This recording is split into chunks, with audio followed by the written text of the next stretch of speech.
Welcome to Learner Bee. I am Shivani Chauhan. Class 7th बाल Mahabharat chapter 12 Draupadi का स्वयंवर। जिस समय पांडव एक चक्रा नगरी में ब्राह्मणों के वेश में जीवन बिता रहे थे, उन्हीं दिनों पांचाल नरेश की कन्या द्रौपदी के स्वयंवर की तैयारियां होने लगी। एक चक्रा नगरी के ब्राह्मणों के झुंड पांचाल देश के लिए रवाना हुए। पांडव भी उनके साथ ही हो लिए। पांचों भाई माता कुंती के साथ किसी कुम्हार की झोपड़ी में आ टिके। पांचाल देश में भी पांडव ब्राह्मण वेश में ही धारण किए रहे। इस कारण कोई उन्हें पहचान ना सका, तो वो ब्राह्मणों का वेश ही धारण किए रहे पांडव, इसलिए कोई पांचाल नगरी में भी उनको नहीं पहचान पा रहा था। स्वयंवर मंडप में एक वृहदाकार धनुष रखा हुआ था, जिसकी डोरी तारों की बनी हुई थी। ऊपर काफी ऊंचाई पर एक सोने की मछली टंगी हुई थी। उसके नीचे एक चमकदार यंत्र बड़े वेग से घूम रहा था। राजा ध्रुपद ने घोषणा की थी कि जो राजकुमार पानी में प्रतिबिंब देखकर उस भारी धनुष से तीर चलाकर ऊपर टंगे हुए निशाने यानी कि मछली को गिरा देगा, उसी को द्रौपदी वरमाला पहनाएगी।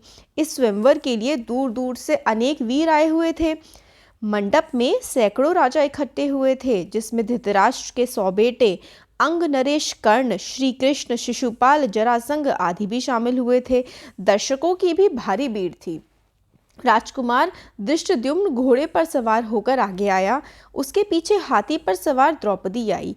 हाथ में फूलों का हार लिए हुए राजकन्या हाथी से उतरी और सभा में पदार्पण किया। राजकुमार धृष्टद्युम्न ने अपनी बहन का हाथ पकड़कर उसे मंडप के बीच में ले गया। इसके बाद एक एक करके राजकुमार उठते और धनुष पर दौड़ी चढ़ाते, हारते और अपमानित होकर लौट जाते।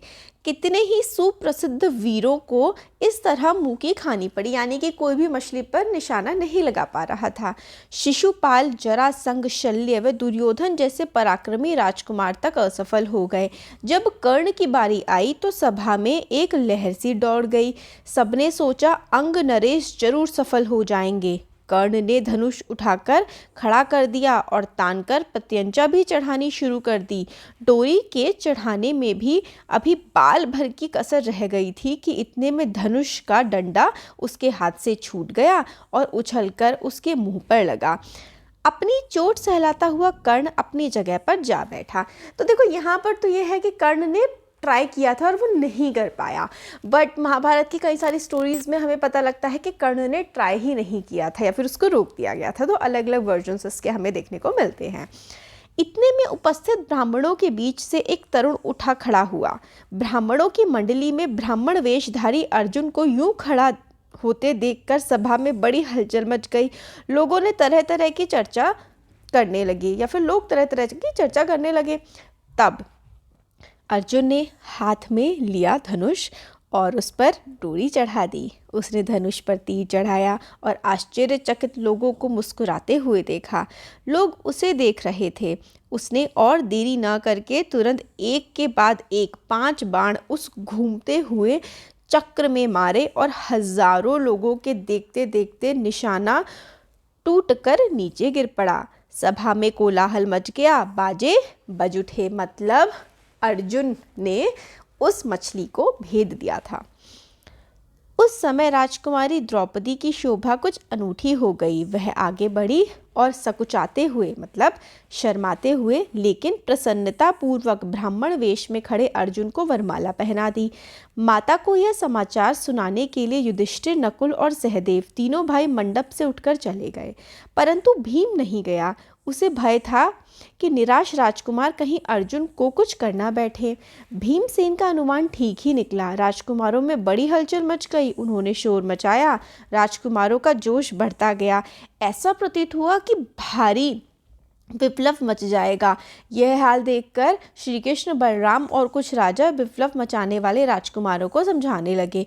वे समझाते रहे और इस बीच भीम और अर्जुन द्रौपदी को साथ लेकर कुटिया की ओर चले गए।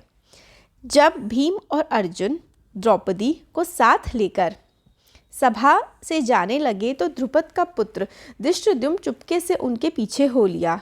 कुम्हार की कुटिया में उसने जो देखा उससे उसके आश्चर्य की सीमा न रही। वह तुरंत लौट आया और अपने पिता से बोला, पिताजी, मुझे तो ऐसा लगता है कि ये लोग कहीं पांडव ना हो। बहन द्रौपदी उस युवक की मृगछाला पकड़े जब जाने लगी तो मैं भी उसके पीछे हो लिया। वे एक कुम्हार की झोपड़ी में जा पहुँचे। वहाँ अग्निशिखा की भांति एक तेजस्वी देवी बैठी हुई थी। वहाँ जो बातें हुई उनसे मुझे विश्वास हो गया है कि वह कुंती देवी ही होनी चाहिए।